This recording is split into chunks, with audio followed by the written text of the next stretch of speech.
Bom dia, pessoal. Tudo bem com vocês? Que possamos iniciar nossa semana na luz do Evangelho segundo o Espiritismo.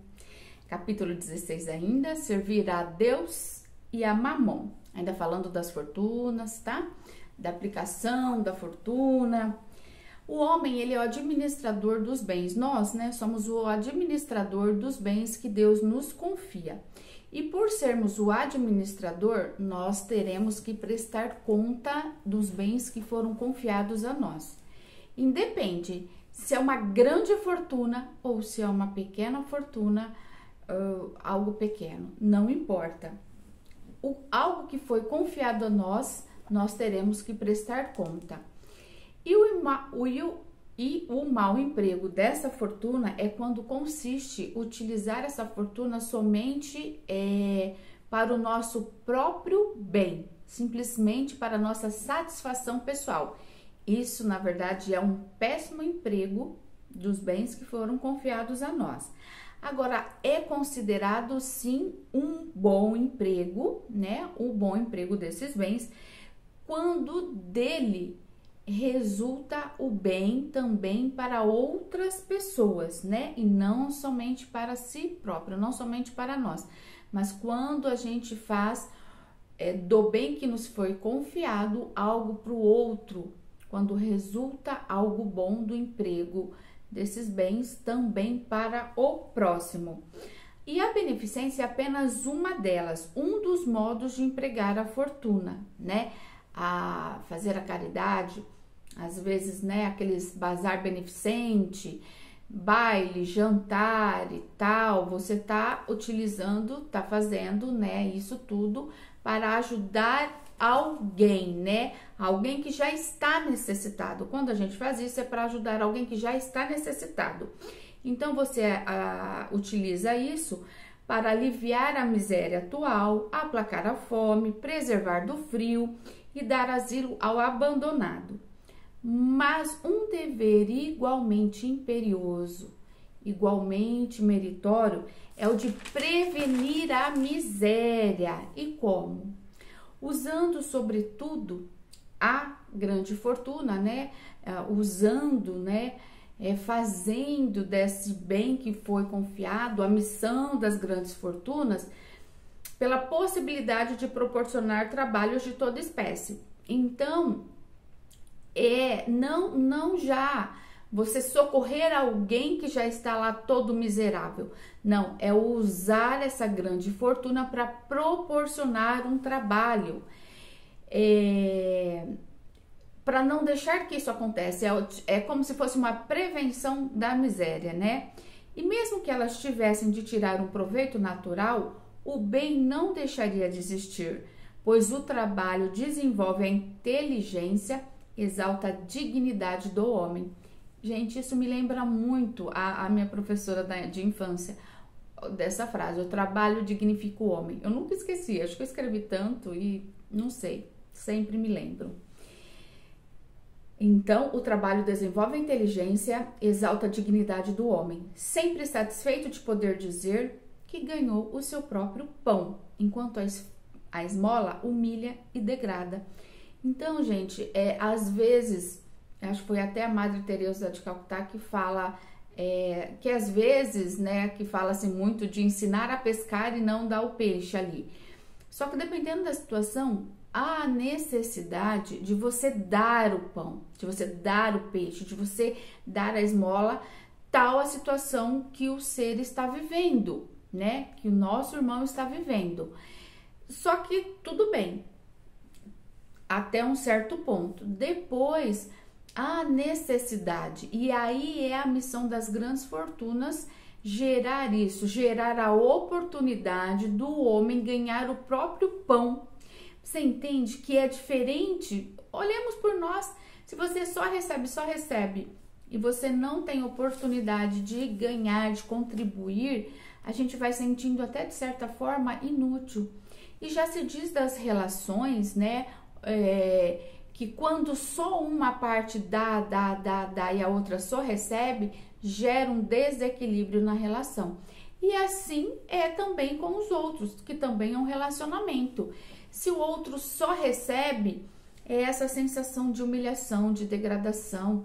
Não, então, que a pessoa, né, que tem as grandes fortunas, que tem a possibilidade de gerar empregos, trabalhos de toda a espécie, que possa usá-la de forma correta, para que o ser ali também desenvolva em si essa sensação de ser útil, de contribuir, de ser uma troca justa. A fortuna concentrada numa mão só deve ser como uma fonte de água viva que espalha a fecundidade e o bem-estar ao seu redor. Então, veja bem, eu tenho muito dinheiro e aqui a gente está falando das grandes fortunas, mas você, o que você tiver, você pode usar e não somente esperar das grandes fortunas. Que cada um possa fazer a sua parte, até para ser exemplo, né? Porque a gente aprende pelo exemplo. Só que lógico que quanto mais é dado, mais é cobrado. Então, como a responsabilidade, digamos assim, né, das fortunas, de grandes fortunas concentradas, de fortuna concentrada numa mão só, ela tem que ser como uma fonte de água viva, né, fecunda, que espalhe o bem ao seu redor e não somente para o uso próprio. Não. Nada que Deus nos deposita é somente para o nosso uso. Lógico que pode gerar algo bom disso para nós e tá tudo bem. E aqui vem algo que é muito forte. Ó vós ricos, que a empregardes segundo a vontade do Senhor, vosso próprio coração será o primeiro a beneficiar-se nessa fonte viva. E tereis nesta vida os gozos inefáveis da alma, em vez dos gozos materiais do egoísmo que deixam o coração vazio. Então, você entende que quando a gente, de modo geral, né? Mas você pensar muito só no material, isso não preenche. E a gente vê muito isso, muitas pessoas com muito dinheiro, vamos falar de muito dinheiro para ficar bem claro, que fala, a pessoa não tem problema.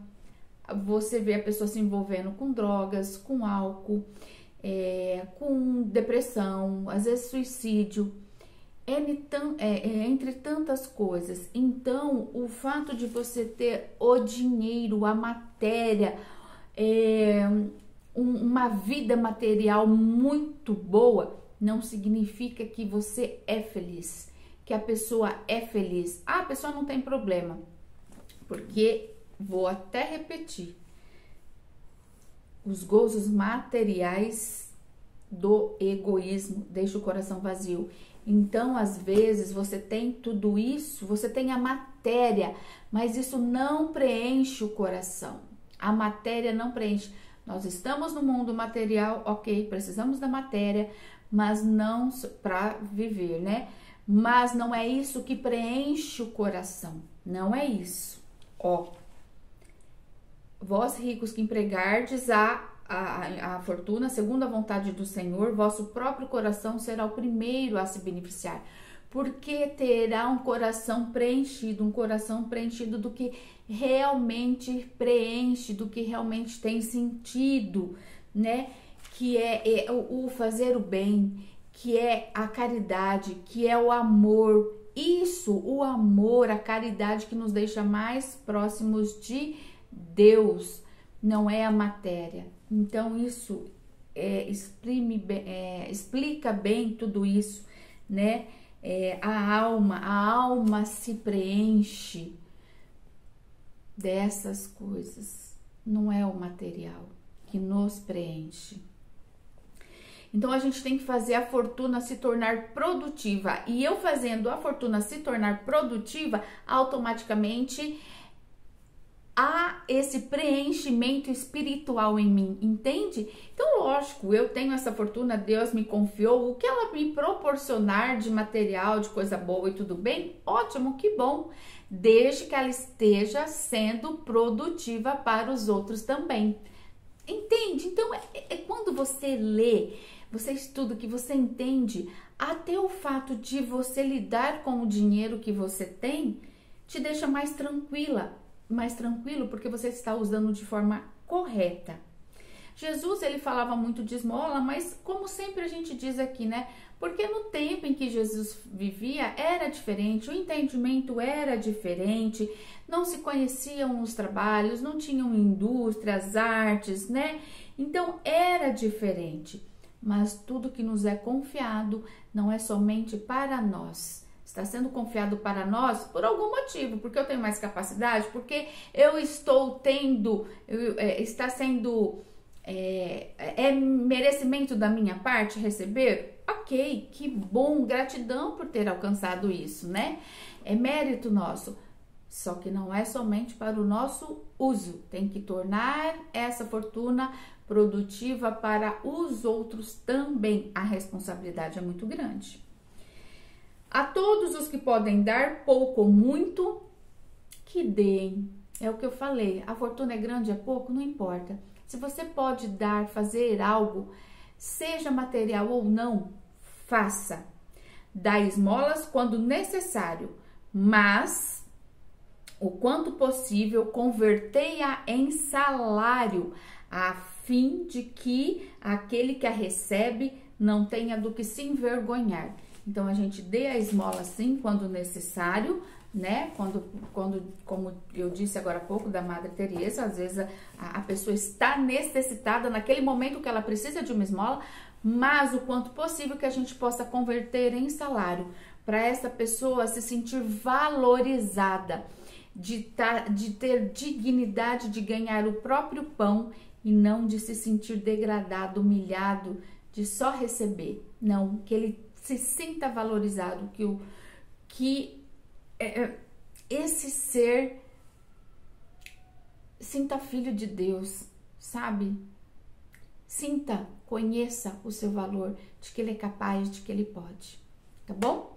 Então, não esqueçam, pessoal, que entre em contato com o centro, que eu acabei esquecendo de ver qual era a data, mas os estudos retornarão, já tá tendo palestra, tratamento de sexta-feira no Raimundo Mariano Dias.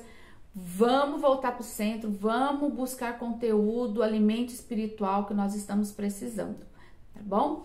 Um beijo. E Agenda Espírita Brasil, não esqueçam também, muito conteúdo. Vamos começar um ano nos preenchendo do que realmente nós precisamos, tá? Do que alimenta o nosso coração, do que nos alimenta. Um beijo no coração de cada um. Fiquem com Deus, uma abençoada semana, gratidão, beijos no coração.